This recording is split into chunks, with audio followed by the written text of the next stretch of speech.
combo, just wait on the ground and then anti-air. Luigi can kind of use Pikachu in that fact that a lot of his moves aren't disjointed whatsoever. The only thing that's disjointed is his tail attacks. So Pikachu would have to sit on the ground and like just wait under him and just up tilt his. You can up tilt the down B if he does it really high in the air, and you can pretty much up tilt down air or whatever. Because up tilt is a decent disjoint, you just have to properly time it. Other than that, Luigi, I'll say be careful jumping in the air because considering you have the second worst airspeed in the game and also extremely floaty, Pikachu could pretty much throw you in the air and abuse you the entire time if they're smart about it. But just be very wary of that. And added to what Dyer said, you have more fireballs to get towards because that if you try to quick attack, the fireballs will stop that. And that's pretty much it for now. Is it okay if I say something? Sure. I noticed a lot of the advice is saying kind of for both of us to use our projectiles to figure out our opponent a little bit more. Mm-hmm. I find like I want to do that, but then like as it goes on, I'm just thinking like, oh, this is just like stalling, and I can just feel like the impatience creeping up. Like, and I understand like if this is like a tournament setting, like you kind of want to be able to like pressure your opponent and like win like the mind game at the end, I guess. But like, yeah, how do you guys like think about those matchups? Like when you just feel like you're just throwing stuff and like. So in particular with like this issue, like a lot of us, all went through it at some point in time. This particular game promotes being a little more campy and a little more patient, like even more so than other Smash games. But when it comes to like my character, for instance, I'm a zoner. I like to press buttons. I like to be aggressive. But in this game, Samus is the best she's ever been than any other game, so I had to deal with the fact of like, okay, I have to use her zoning options a little more. And then, the same things that you're feeling, like all of us went through, but also your opponent as well. So the moment that you feel like I'm getting impatient, there's a good chance that the opponent's feeling the same way. And the way to get by that is think about where the opening is. Some people, they wait for like 3, 4, 5, 6, 7, 8 Thunder Jolts before they're like, okay, now I'm gonna make a commitment to like do something to get through it. And there is always a way. There's always a way to get in. It's your impatience versus your ability to grasp an opening and seize it for that moment. So that's how you deal with it. That's the source of the impatience. It is the idea that you're doing jolts and you have no plan, so you have nowhere to focus. The entire concept of focus is that because you know why you're jolting, you're comfortable with jolting for the rest of the match if you need to, because you're waiting for the jolt to create an opening. All you're doing by jolting is waiting for the opening. Jolting in itself is not a strategy. It's not a strategy. You're just throwing projectiles. But what it's doing is it's waiting for you to see what the opponent's strategy is instead.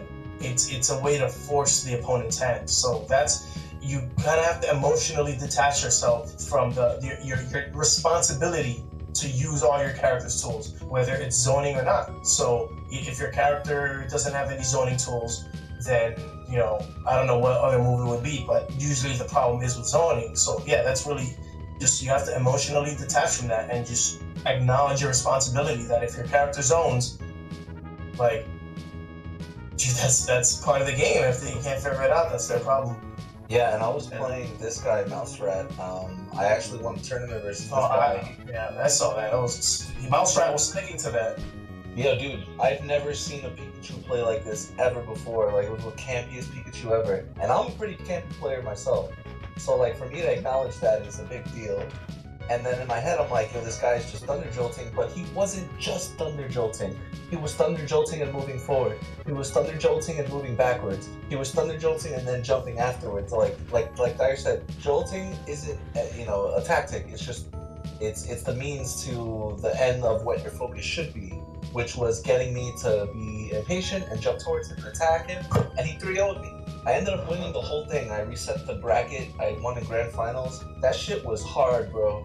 I was like playing fucking some like Contra boss or whatever. Because Samus is a big girl and she just kept getting hit by all these things. But I started learning, oh shit, I can contest under jolts with aerials, I can zare through them, I can go under them and do an aerial, I can grab them during it, I can extend my hitbox, like all this shit I found out during these sets. So And guess what?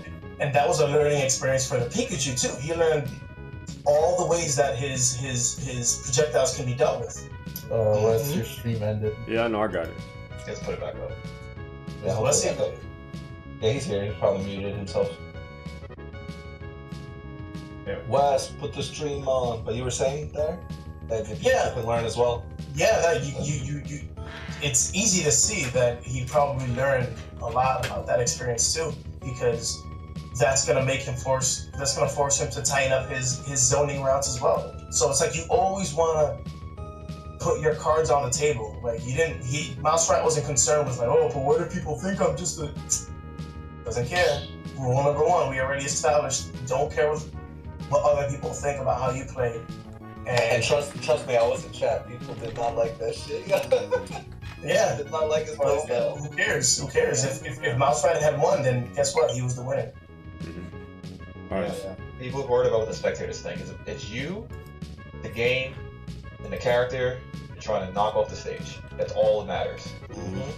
All right. So anything? Yeah, and like I could have been upset about it or thought like, fuck, I don't know how to deal with it or gotten impatient, but I decided I'm gonna learn. I'm gonna look at it. It's almost like I took my hand, put it in the back of my head, and was like, look at what he's doing and figure it out. Like, You know, you gotta literally how do it that felt. sometimes. Yeah. Sometimes you don't look. You look at other things. You look at yourself. You look at other problems. You externalize all these external problems as internal when they shouldn't be. All that should be is your focus on how to defeat this thing and then move on to the next thing. All right. So that's it. We're gonna get to the second match. Wait, I didn't say anything. Oh, all right. Alright, Sorry go ahead. about that. Go ahead. Yeah, so for Drew Nails, you were doing really well with the back airs. You would just do like T-Jolt, and then sometimes it would clank with the fireball, sometimes it would force the Luigi to shield, and then you would get the back air, which is really good to pressure. I wouldn't go for that all the time, because I'm going to get to what Mega J should do.